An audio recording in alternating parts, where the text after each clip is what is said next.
Oh, thanks, man. Geez, yeah, I actually got 2 follows before the stream even started, and that's when I noticed that I get notifications at Streamlabs anyways. Thanks a lot for the follow, man. Let me just set everything up. Alright. Let's just wait for everything to fill up a bit, and then we'll start up with the topics. Or with the one topic we got today. Right. How are you doing? Okay, interesting. You actually got a different color in. Okay, wait. Okay, I gotta remake that chat window because like the text is actually really small. Okay, we're 2 people already. Awesome, awesome. So let's just wait like a few more minutes and then we'll start off. This topic was voted by you guys, so I hope I can help you out a bit. And some of you desperately need it, actually. And you probably don't even know yet. Yeah, how are you all doing? Right. Maybe just do that in the meantime. Ah, okay, it doesn't like me changing widgets during streams, alright. That's okay. Ah, no, never mind. Bigger. Bigger. Awesome. Okay, so just write something in chat. I changed the chat window a bit, so we can test if it works out. We'll see it up. Oh, fuck, I hate this. Ah! It's hard being a streamer, alright? You'll see it up here. Just type something. Come on. If you guys won't type, I will type.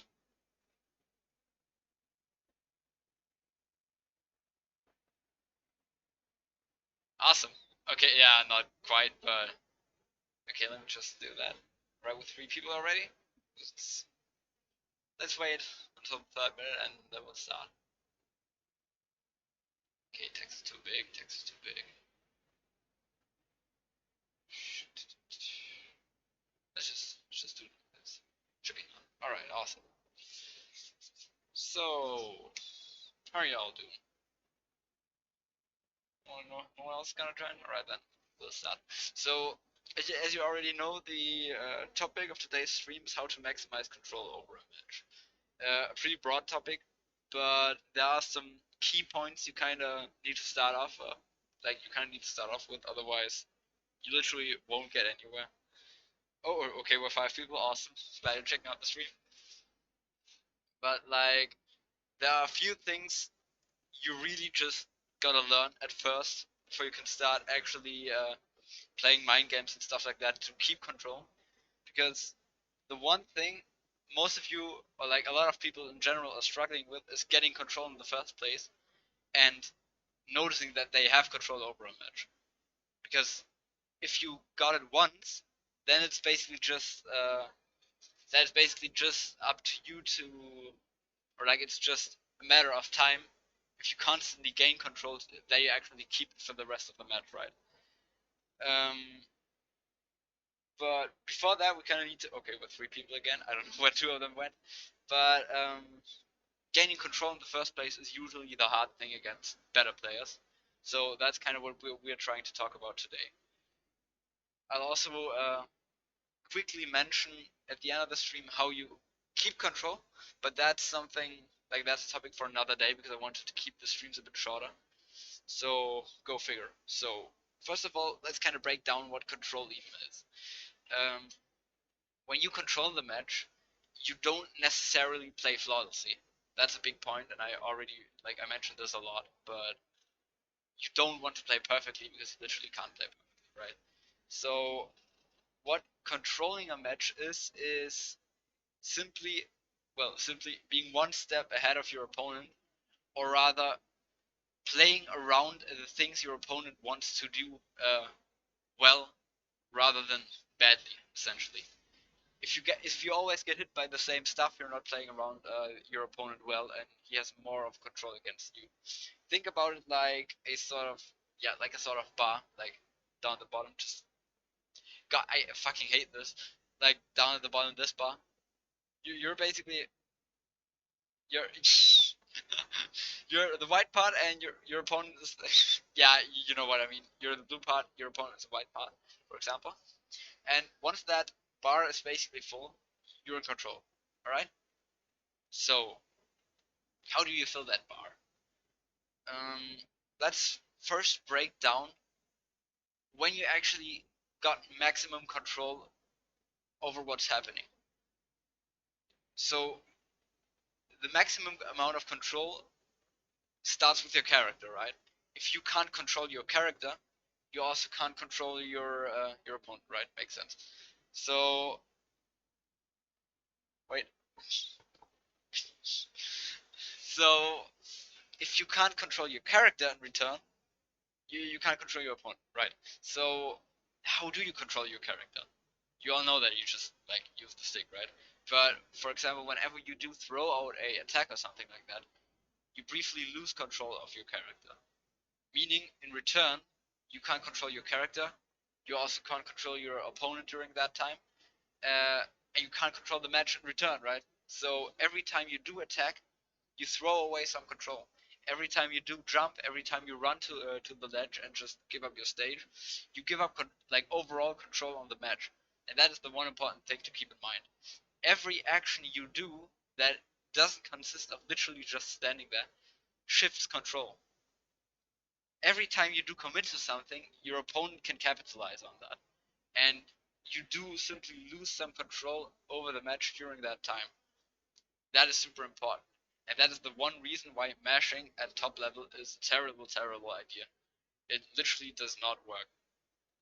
I know you could say Mars is a masher, but he mashes a bit differently. He just has a really strong flow chart, but that's different. Mm. So attacking automatically is bad. Now, how do we know this? You all know using smash attacks in neutral is usually a bad idea unless you're playing somebody super specific, like I don't know, Meta Knight or with good smash attacks, like Mewtwo with down smash, etc. Using smash attacks in neutral is terrible. But why? It's telegraphed, is sometimes even reactable. You basically are forced to stay in place. You can't contest at a distance or at different distances. Oh, I look really weird today, and I don't know why. You're basically stuck in place, right? You're telegraphed. You can't move around, and you basically are forced to cover a certain spot, and you're forced to do that until the animation is completely over. So end lag is a problem. Startup is a problem. The hitbox being out is less of a problem, but it's you still gotta consider that that hitbox is basically stationary in relation to you. If you do a mark forward air, you will always have the hitbox at the same place. So you won't have anything like behind you to actively cover behind you in return as well. So for that reason, we know that smash attacks are bad because they literally have all the big no-nos we don't want. And now we can also explain why stuff like Palutena forward air, for example, is super good. It's unreactable on startup, so you can do like tomahawk grabs and shit out of it as an unreactable mix-up. Um, we do know that um, things like Mario back air are good because they have relatively low end lag. That's why you can shot up double back air, for example. And that also explains why attacks who just simply cover a big space, like Samus Upton, for example, even if they're slow, are pretty strong because they simply tick off one or more of those boxes. Low end lag, low startup, big area coverage, and of course things like reward, etc. are also important. But one thing you gotta consider, big combo starters often are bad for controlling the match, unless you actually hit them. If they whiff, they basically throw away your entire control you have and basically completely reset the situation. If they do hit, you can capitalize off of that mentally as well, really, really well. So we can already now we can explain why fast, quick moves are good. We can explain why big hitboxes are bad, but not big hitboxes, big moves like slow shit basically. But what if we say we use small moves, but we use them a lot? So basically, basically we mash, right? theoretically it should be a good idea because we're actively covering a lot of shit, a lot of space. Think about Joker back air, just like Joker with her send spamming full hop double back air or whatever, and they just do that. A lot of space, low commitment technically because like it's fast, right? The hitbox is big.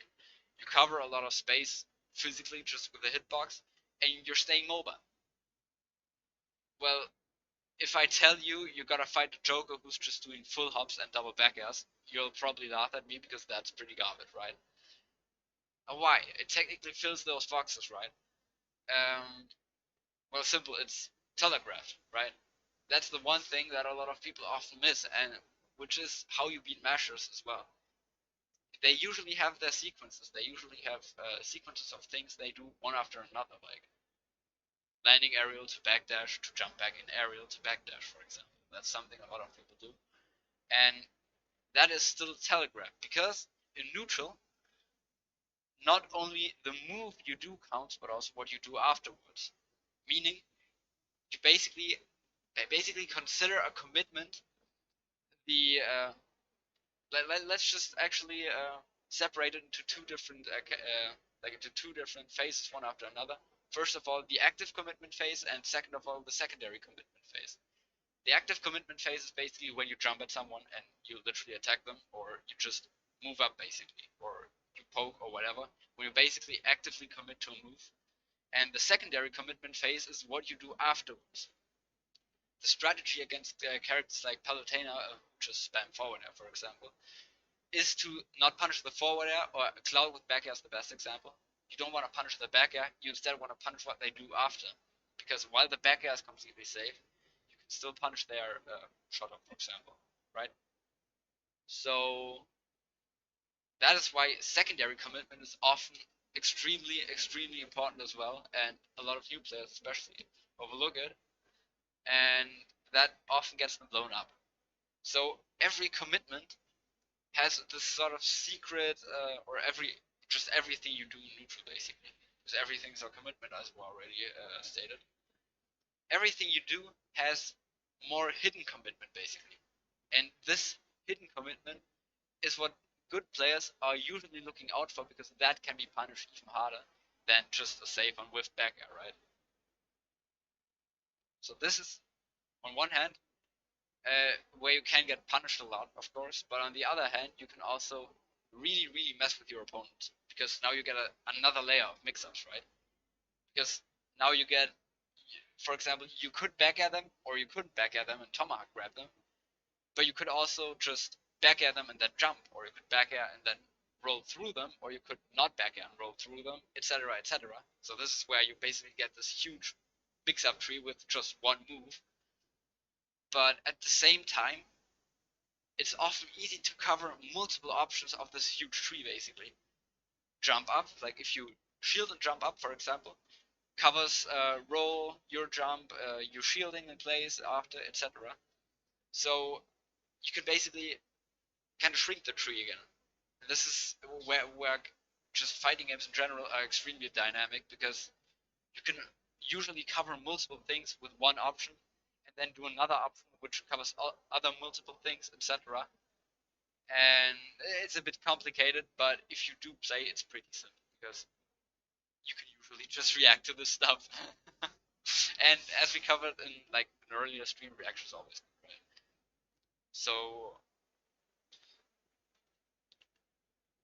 yeah, essentially what you want to keep in mind now is every commitment is even more of a commitment than you actually thought you were actually doing basically. Oh, I'm having a bit of word salad, I'm sorry.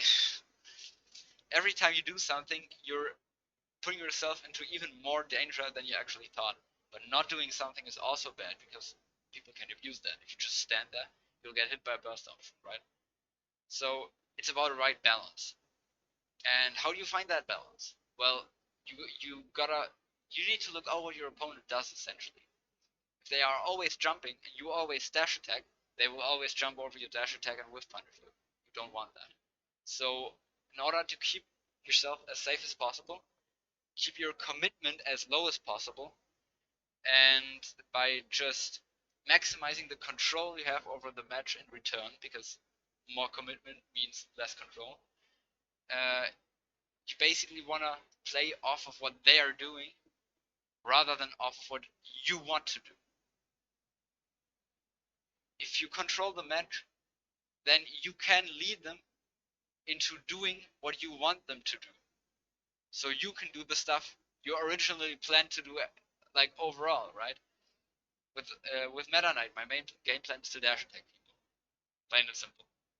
But I usually don't start off the game dash attacking like randomly, because people will jump over it. People are prepared for that. So instead, if they're always retreating, I can push them into the corner, and then they're literally forced. Like, I got control of the match, so they had to go into the corner, and now they're forced to deal with my dash attack.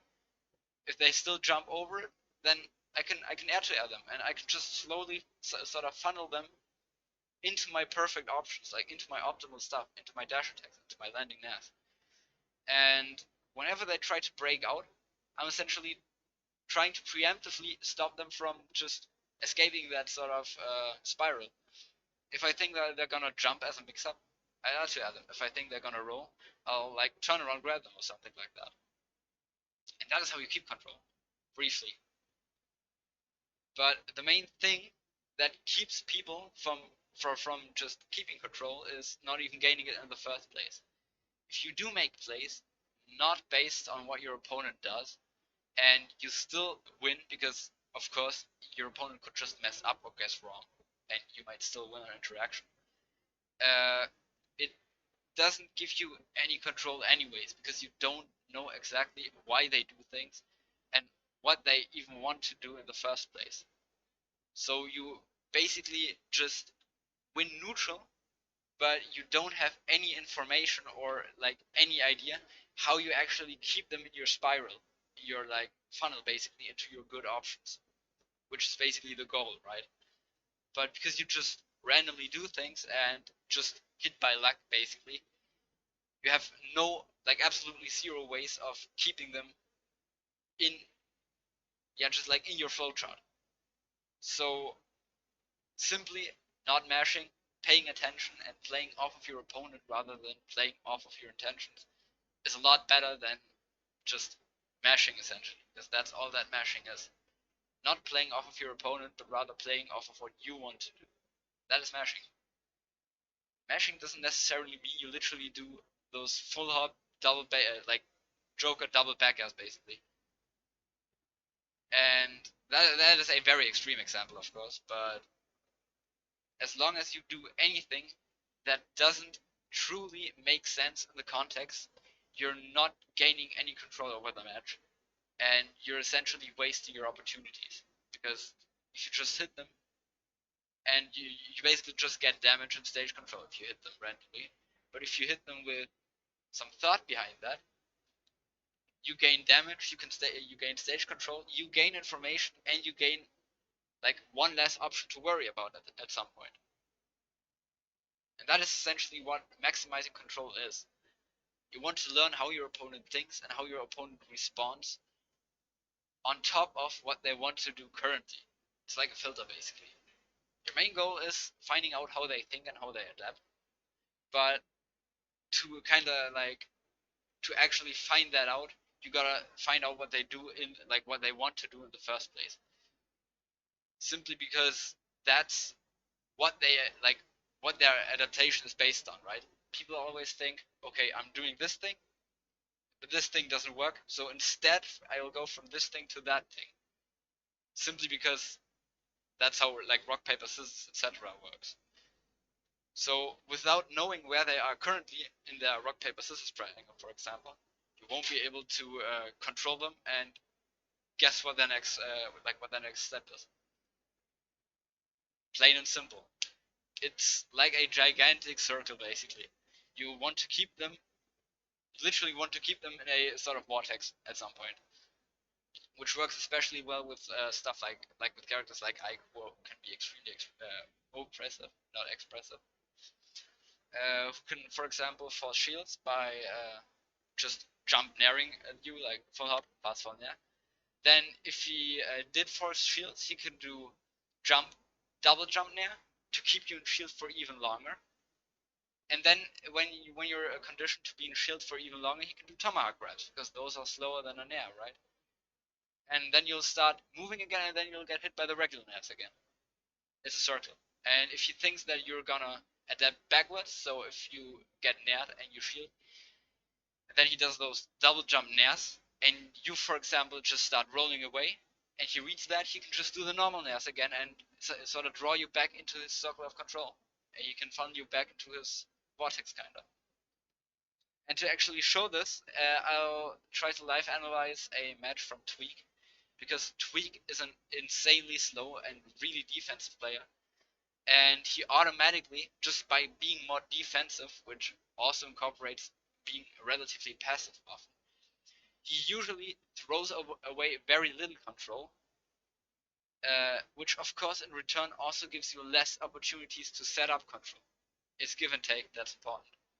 But he wouldn't be a top player if he wouldn't know how to control a match, right? So I kind of want to briefly look at why his stuff works, even though he technically doesn't even do that much in a match, right? Technically, of course. Twig is an amazing player, so go figure. Just let me set that up. You can see to infinity. I'm assuming you guys can see full screen. Let me just check on stream. And if you guys want to know anything, just ask, right? We gotta chat. Yeah, awesome. Okay. So not happy about it. Not at all. And he's definitely turn off that sound, because commentators are annoying as fuck. This is actually quite a while ago, but it still illustrates the point. So he's playing Warrior, right? Warrior is a very whiff punch character. You can play him incredibly passive, but you can also be kind of pushy. But I know that Tweak will do this. I just randomly looked up a video. I just hope he doesn't play super aggressively right here, because that would be a bit embarrassing. Oh, I don't download. Can this go away, please? We'll see if it goes away. Alrighty, he's literally standing on the platform. Why does he do that? Let's just go a bit into decision making right here, because that's important. Wizzy kind of got center stage right here. He doesn't commit fully, because Wario is in a position to challenge him. On that plat, he basically gains this area right here as well, because that's where he can use unreactable aerials via him just running off and doing nair, for example. He basically covers this entire area here, if you see my mouse, up like over center essentially. So while Dark Wheezy basically has center, right, he's on the ground, Tweak just waits up here and he kinda keeps him from even pressuring him right here, because it would be pretty dangerous for him to challenge right here. So already he's already setting up his control. He's already saying, yo, I'm on this platform, I don't want you to approach, you gotta slow down for this match, basically. He's already establishing that. So we already see you can control the match by just literally not doing anything. And that is often more important than doing stuff. That is often more important than throwing out aerials and actively covering stuff. Because what he's doing right here is covering passively. He's just threatening options. He's just saying, yo, I might do this thing, and Wizzy has to respect it. And that's what makes Gavin, like, Tweak so strong, right? He's really good at just doing, like, being potentially dangerous. He's often not even actively committing to stuff. He's just saying, I can do this, but I also cannot do this, right? And you just gotta guess, basically. Again, he doesn't do shit, right? He's just standing up there and just, like, jump forward, fade back, double jump. This allows him, A, to safely gather information, because when he does approach, he's sure to get a reaction out of it. In this case, Wizzy jump back and try to beat the angle of potential areas, etc. with Fireball, and potentially catch his secondary, like his secondary commitment. I forgot what I called it earlier. I just made it up, basically. I'm gonna create a doc on it if you want. Try to cover his secondary commitment as running back, basically, because Fireball is also an overshoot. But like Tweak just went back to the strong position, and there's the aerial, basically. That is not reactable.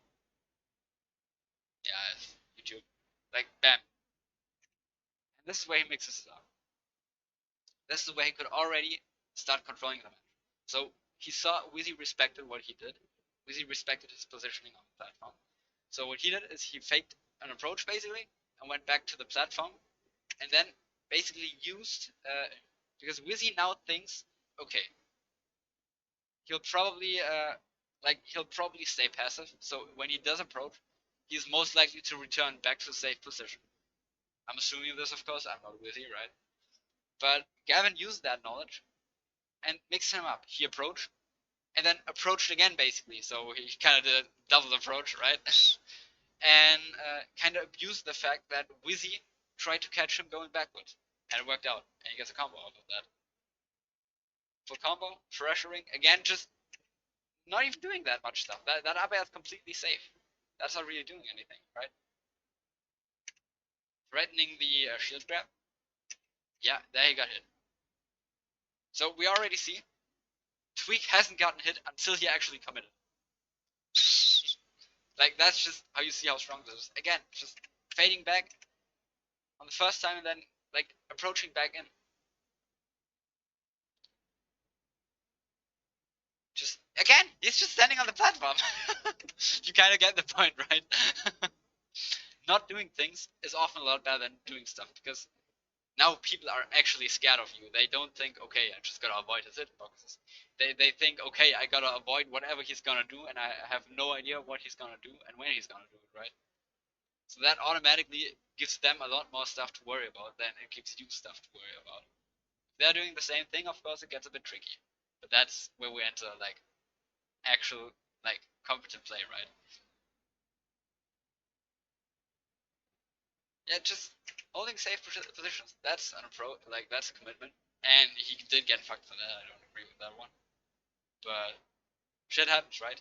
So you still, okay, this is important. You still have to commit. Because only being passive is extremely, extremely easy to deal with. Or not easy to deal with, but it can go extremely south if your opponent figures out your habits in return, because you automatically have certain sequences, etc. And being passive basically just asks for approaches, right? It just asks for people to just come and rush you down. So this is important. Your commitments are basically there to keep them from completely destroying you at some point. So you gotta find a good balance, again, as I already stated. Yep, going over it again, just getting the strong position first. What will Mario do? He probably won't do full up air out of shield.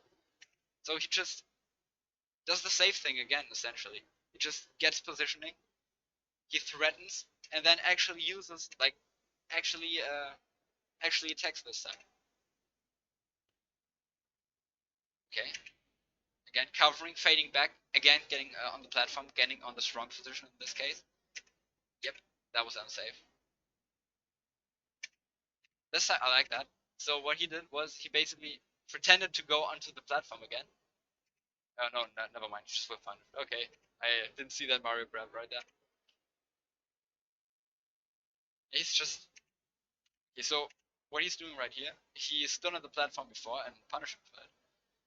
So he's basically trying right there to catch Wizzy going, like, jumping out of the corner immediately, because Tweak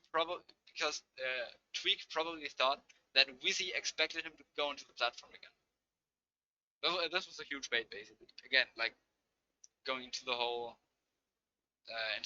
not doing things to actually control the match thing. He just pretended to go into the platform, basically, to get an immediate reaction out of Dark Wizzy, so basically so Tweak doesn't have time to to essentially set up a good situation for him. But instead he just ignores the platform and tries to catch the jump. But Wheezy doesn't buy it. And I could literally go on, like, both stocks are gone from, like, one stock is gone from each player.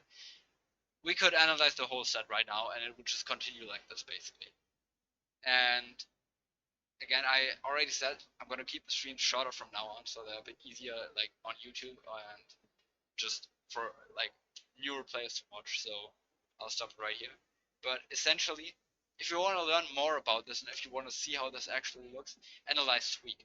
Just Tweak with any character, especially Wolf, is extremely patient, and while he does attack a lot with Wolf, like not a lot, but quite a bit with Wolf, he still doesn't commit, and that is important to find out. And that's where it's basically your turn, because I can't teach you everything. You gotta learn how to learn yourself, right?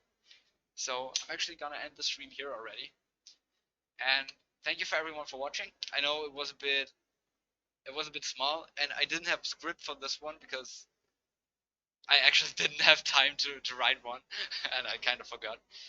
But I think it still kind of turned out pretty well, and I hope you guys learned something from it. And yeah, thanks for watching, and stop mashing, guys. See ya!